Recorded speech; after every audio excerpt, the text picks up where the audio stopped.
Et c'est Stéphane Corr avec nous. Bonjour Stéphane. Bonjour Alexis. Comme promis, nous revenons sur l'ADN. L'ADN, une donnée biométrique. Et on le constate, il y a beaucoup de gens qui effectuent des tests d'ADN, notamment pour savoir d'où ils viennent, qui étaient leurs ancêtres. Est-ce que c'est simplement un hobby ou il y a peut-être une petite bête qui se cache derrière? Alors, c'est un vaste problème parce que l'ADN, on en laisse partout. Partout, on pose les mains et tout ce qu'on touche, on laisse quelque part de l'ADN. Ouais, mais après un coup de truc dessus, puis ça disparaît. Voilà. Mais le problème, c'est que des fois, maintenant, on laisse de l'ADN sur Internet.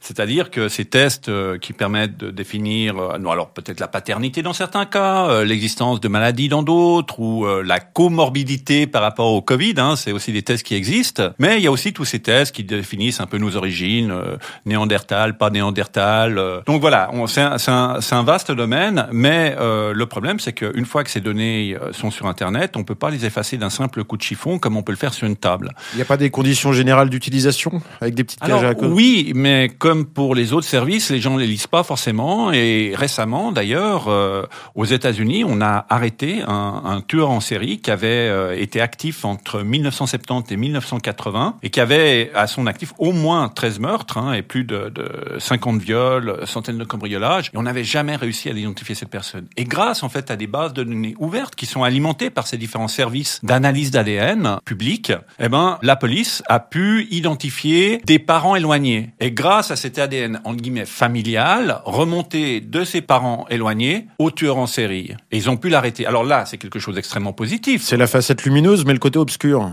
C'est que là, on a pu arrêter quelqu'un, mais c'est que le côté obscur, c'est que va falloir des fois peut-être prouver qu'on est innocent dans une affaire où la justice aurait dû pouvoir démontrer notre culpabilité. Donc, il faut vraiment faire attention avec cet ADN, parce qu'il y a un deuxième aspect aussi. Par exemple, en Suisse, en 2018, il y a le Parlement qui s'est prononcé sur le fait que les assurances ne pouvaient pas utiliser l'ADN des tests qui seraient faits par les gens pour prendre position sur leur contrat d'assurance. En tout cas, s'il y a une trace de maladie possible, de nous faire augmenter les primes ou de refuser une assurance. Tout à fait, d'augmenter la prime, que ça soit plus coûteux. Alors là, ça pose un réel problème, parce que finalement, dans notre ADN, on hérite de quelque chose. Et cet héritage, on n'a pas de contrôle dessus. Donc, de tout un coup, sanctionner quelqu'un par rapport à un ADN qu'il a reçu, voilà, ça questionne énormément. Et donc, ça demande aujourd'hui que peut-être le citoyen soit conscient que ça pourrait être inscrit dans la Constitution et on devrait interdire, en tout cas, l'utilisation de l'ADN par une assurance ou par un service commercial dans le but, quelque part, d'interférer sur la vie de quelqu'un. Et n'oubliez pas de lire les conditions générales, même si c'est long, avant de dire oui.